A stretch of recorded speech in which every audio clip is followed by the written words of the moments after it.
book really showed paths to take when there's a fork in the road. What way should you go? And there's positive ways to overcome your emotions and your problems, and there's negative ways. And at first, my negative ways were to shut out all of life and just sit in my room by myself and cry. And I realized that I need to be more outgoing and get involved with things other than just in my dorm room. I truly believe that all students can be helped by this course. I don't think it's any particular body of students. I wouldn't say it should just be students on probation or students coming right out of high school.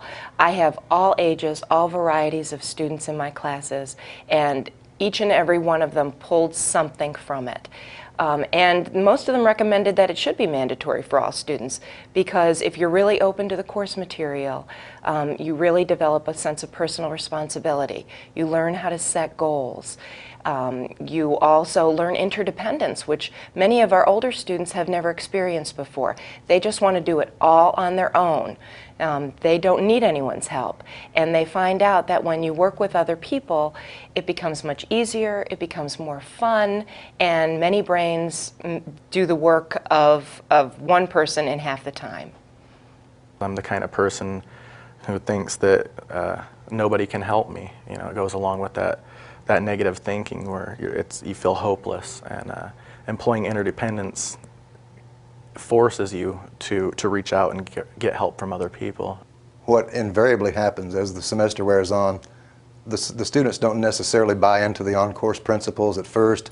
They might even sound a little bit corny, and they're hearing all this language for the first time. And as the semester wears on, you can see them start to change, and you can hear their language start to change. They'll talk about victims versus creators, or they'll talk about, well, that was my inner critic spouting off there, and I should make wiser choices, things of that nature.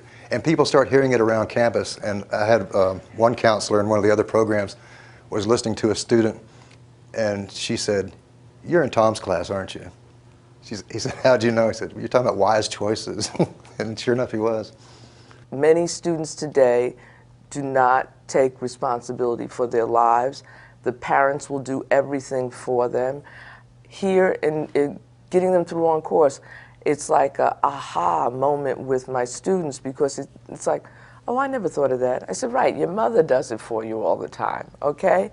You know, start thinking and taking responsibilities for your actions. What we did was we looked at the self-assessment scores that students do at the beginning of the course and the self-assessment scores they do at the end. And those self-assessment scores are reflecting back to the students where they are in their personal growth related to the 8 areas that OnCourse addresses.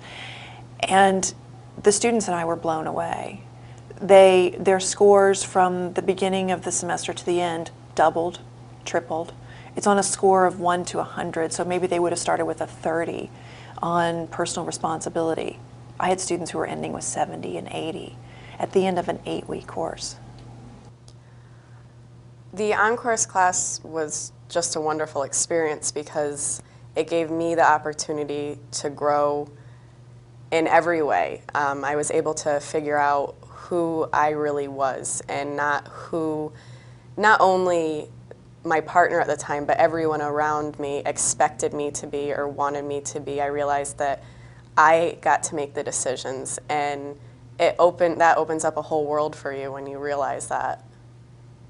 I recently received a letter from a student who wrote a letter for me to receive an award, and it was because of OnCourse in the Success Strategies class. He was a 9th grade dropout, the letter said. He took the GED, went into his career, but ended up at the age of 39 back in college with really not much self-confidence. He didn't think he'd be able to do it. He did okay in his courses, but math was really the one that, you know, drummed him down. He had to take prep math, and he thought he wasn't going to make it. He said it was through the journaling, learning about inner critic voices, etc. And by me questioning him, you know, is this an excuse or is this a reason? He said he battled back and forth on that until he realized that, you know, these were just kind of thoughts and lies in his head, and that he could do it. So he kept with it. And at the end of the letter, he said, perhaps the greatest compliment I can give to the course and what it offered was that he's now on the dean's list. So the issue then is, how do you help students make wiser choices? And that leads to an even deeper question, which is, what are the qualities, the inner qualities that people have who make wise choices? So my experience and research over about the last 20 years leads me to believe that there are 8 qualities that seem really critical in determining and shaping the kind of choices that people make. The first of these inner qualities that I think is probably the most foundational is personal responsibility. And this is a belief that I'm in charge of my life, that I'm the person to create the outcomes and experiences that I want, not some other person, not some authority figure, not luck. I'm not a pawn in the chess game of life. I am the person playing the game.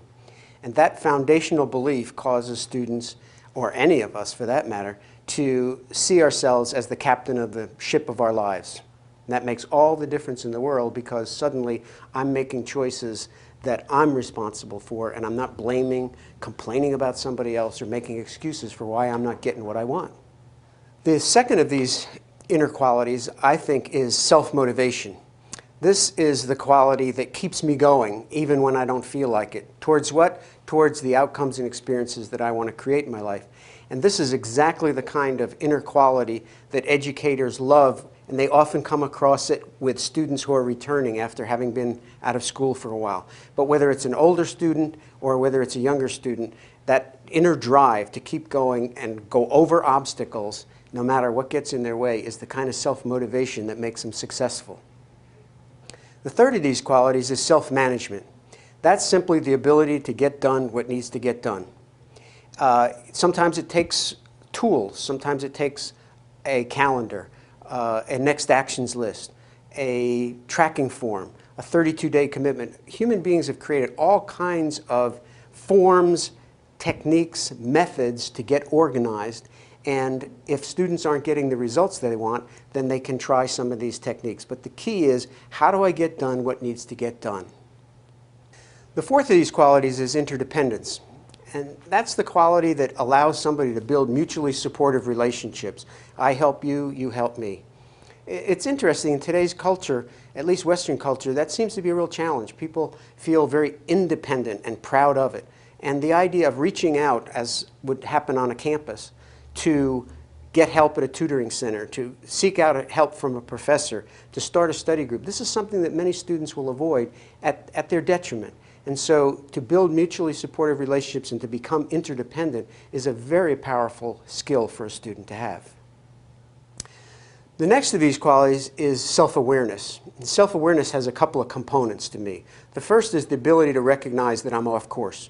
Might seem obvious, hey, what I'm doing isn't working, but so many people, especially students, they'll keep doing what isn't working. It's a habit. They're used to it, they keep doing it. The second part of it is, once I recognize that what I'm doing isn't working, I've got to come up with a plan B. What could I do that's different? If I do something different, I've got a chance to get the outcomes that I want. So self-awareness is critical to change and therefore to success. The next quality is lifelong learning. And this is a lot more than just reading books, taking classes. This is about seeing every event that happens as a potential life lesson. It's kind of seeing that you've been enrolled in the University of Life, and everything is a course. There are tests happening all the time. You can't escape them, but you can always learn the lesson.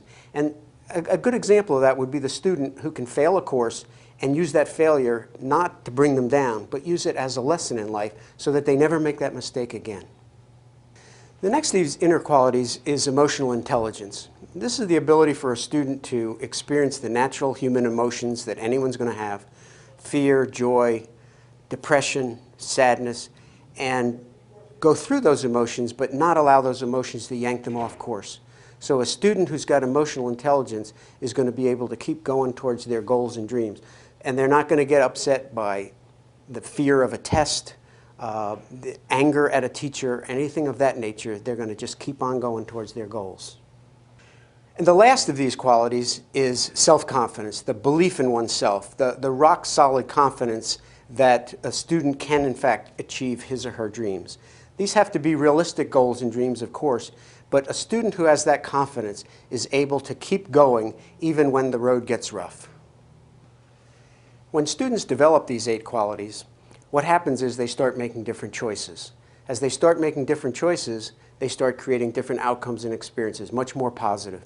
The result for them is deeper learning, more success academically, and for colleges, it means greater retention.